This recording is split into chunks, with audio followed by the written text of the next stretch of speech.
Metra is the commuter rail operator in the Chicago area, and a frequent topic of conversation here in the channel. There are 11 lines in the system, but soon the map might end up looking a little different. Why is that? Well, Metra just announced that they are considering renaming all of their lines. And my honest reaction to that is good. It's about time. Metra's naming convention is confusing. You have these lines that are named after freight railroad companies. I'll explain why in just a minute. These lines that are named after railroads that no longer even exist. These lines that are named for the direction they travel. The Heritage Corridor is named after an old canal, and then the Metra Electric District is named after its power source. They're not even all called lines.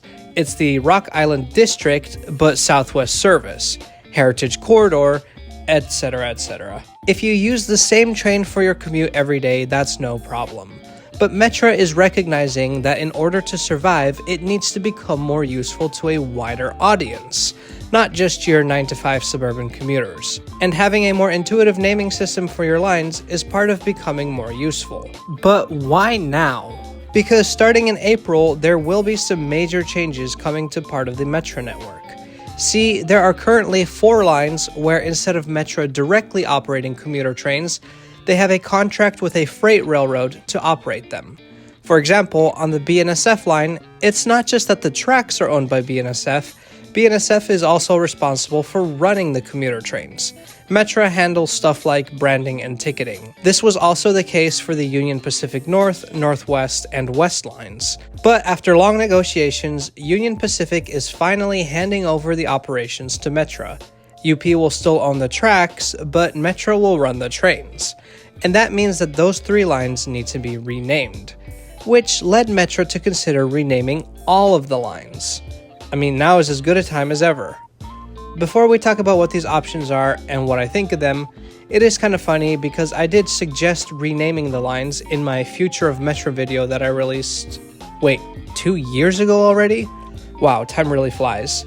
And not to pat myself on the back or anything, but if I had a nickel for every time I suggested that Metra do something in a video, and then a few years later they actually do that, I'd have 2 nickels. Which isn't a lot, but it's weird that it happened twice, right? So there are 3 options, and you can vote on which is your favorite by filling out the survey linked in the video description. This feedback goes directly to Metra. Option 1. Keep the map as is. Just rename the 3 former UP lines. I think we all know why I would not be in favor of that. Option 2. Remove all color from the map, give all the lines the same color, but give them each a line number. Okay, what I like about this is the numbering scheme.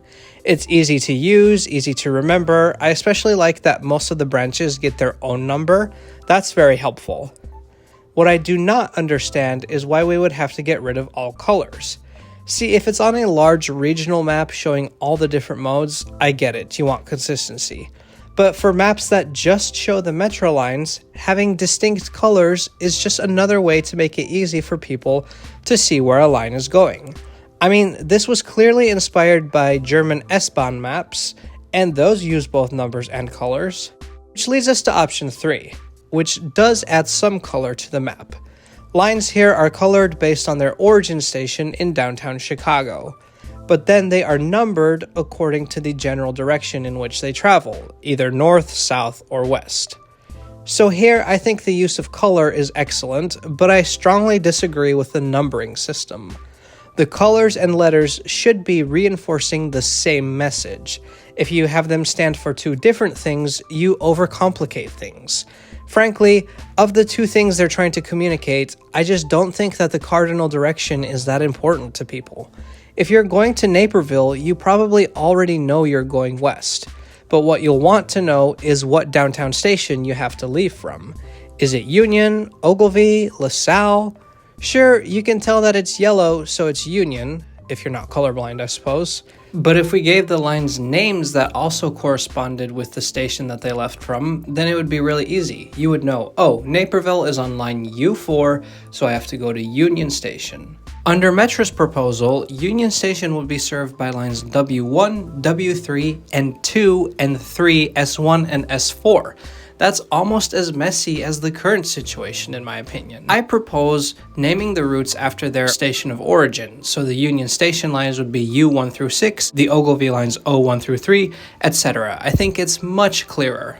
And there's precedence for this. Take Paris, for example, and their expansive commuter train network. All lines here have a letter and a color which correspond with what Parisian terminus they go to, not which general direction they travel. It just makes the map look cleaner, and it helps people figure out what train to take. Those are the three options. Now I have one more final thought, but whichever plan Metra ends up choosing, the future express train to Rockford and the potential O'Hare Express should both be indicated as separate lines on the map, in my opinion. Anyways, share your thoughts on all this in the comments below, and make sure to share them with Metra in the survey linked in the description. I'm excited to see Chicago's vast commuter train network grow to reach its potential. There are so many miles of tracks, so many stations. This could become a great regional rail system, albeit with some old creaky cars and freight locomotives.